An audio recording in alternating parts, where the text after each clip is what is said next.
When we think of Pokemon, most of us think about the league. Some of us think about competitions, and others think about the stuff that's in between. But what if this wasn't the case? What if you lived in the Pokemon world, and your challenge was instead to collect a team of 6 Pokemon that would help you survive the harsh environments of that world? I'm Impulse191, and today we're going to do the Pokemon Survival Challenge. This challenge was created by a cool chick, who some of you may be familiar with. She's called Hannah, and I'll leave a link to her original video and a Twitter account in the description. So go ahead and click that thumbs up if you enjoyed this video, and we'll get straight into it. Before we start, I'm not going to include any legendary Pokemon, because I think that it would be too difficult for us to encounter them and catch them in the Pokemon world. But all being said, let's move on into our list. The first thing that comes to my mind when travelling out on a new adventure across multiple regions is what kind of weather we'll have, what kind of terrain we'll have to face. Bringing up the fact of weather makes me think of Cloud9, and the first Pokemon that came to my mind when thinking of Cloud9 was Golduck, so I'm going to put him on this list. Golduck's a water psychic type, meaning that I'll have a number of uses in our team, but let's get back to Cloud9 first.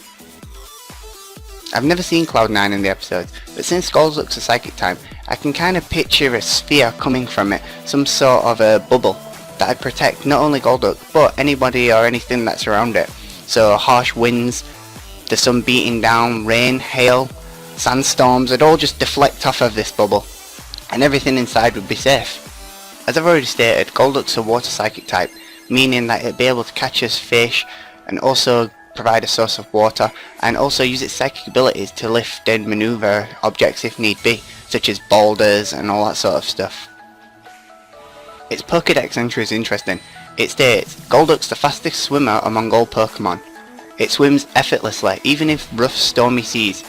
It sometimes rescues people from shipwrecks, floundering in high seas. So, obviously if we got into a situation that we needed to be saved from rough waters or anything like that, it'd be able to swim us across without any effort. Next on our list is a Pokemon that helps us to get from place to place, and that Pokemon is Fira. Fira has really broad wings and high stamina, allowing it to fly for a full day at a time without needing to rest or land, which would be ideal for us travelling. Paired up with Golduck's Cloud9, we'd be able to soar through the skies and allow us to travel for where we needed to be without being impeded by that harsh weather. I know that if we needed to fly anywhere, that Fira wouldn't let us down. And that's the reason why it's made it on this list.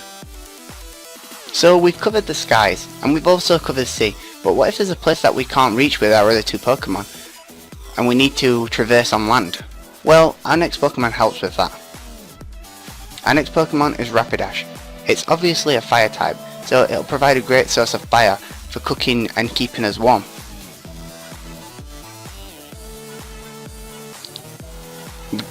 The Pokédex entry states, Rapidash can usually be seen casually cantering in fields and plains. However, if this Pokemon turns serious, its fiery mane blazes up and it gallops way up to 150 miles per hour. That speed's kinda crazy. Obviously it would be a little slow with us on its back, but even still, that's still fast. It'd be able to help us escape wild predators and all sorts of things. And it's the reason why it's on this list. Anyway, moving on to our next. We've covered 3 types of travel. We've travelled air, we've travelled sea, and we've travelled land now. But we don't really have the speed necessary in case something really went wrong. If we got into a situation where none of our other Pokemon would be able to help, and we needed to get a message from A to B, telling them of the bad situation we've hit. And that's the reason that this Pokemon's on our list. It's Pidgeot. Pidgeot's another flying type that could cover Fira's job in case Fira did need to take a break, although I don't think it'd be able to last as long. The Pokédex states that it can travel up to Mach 2, which is around about 1,500 miles an hour, which is really quick. So if we needed to send it out on a mission to go and get someone to rescue us, it could travel to wherever it needs to be, go and inform someone that we needed to be rescued, and bring that person back through the sky to where we needed to be for healing aids. If we've got any serious broken bones or anything, and then we'd be able to be rescued. So now we've covered all forms of travel. We've travelled fast in the sky, slow in the sky, in the sea, and on the land. So what's left? We kinda need healing aid, and with healing aid comes a great Pokemon to mind. Have you guessed it? That's right, it's Chansey. Using a Pokemon Center Chansey as an example, we can see that Chansey is really good at learning and able to use first aid and such with a bit of training. That aside, it's also supposed to bring happiness to anybody that's around it, so it can really lift our spirits up if need be. Now that we've got high spirits and medical attention, that alone is a great reason for it to be on the party.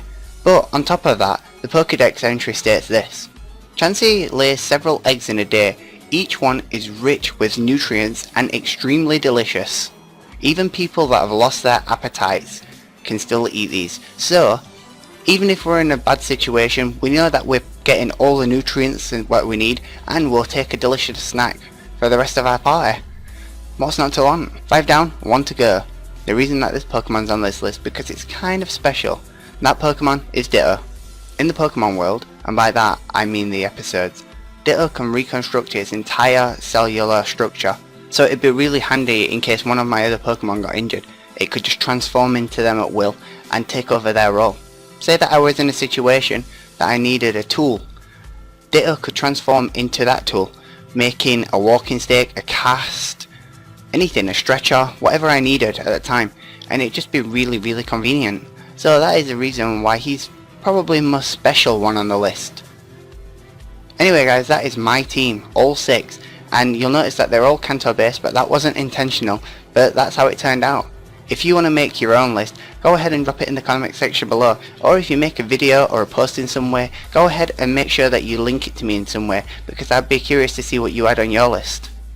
If you've enjoyed this video, or if you feel like you've learned something, go ahead and leave a like, share and subscribe, and I'll see you in the next one guys. Later.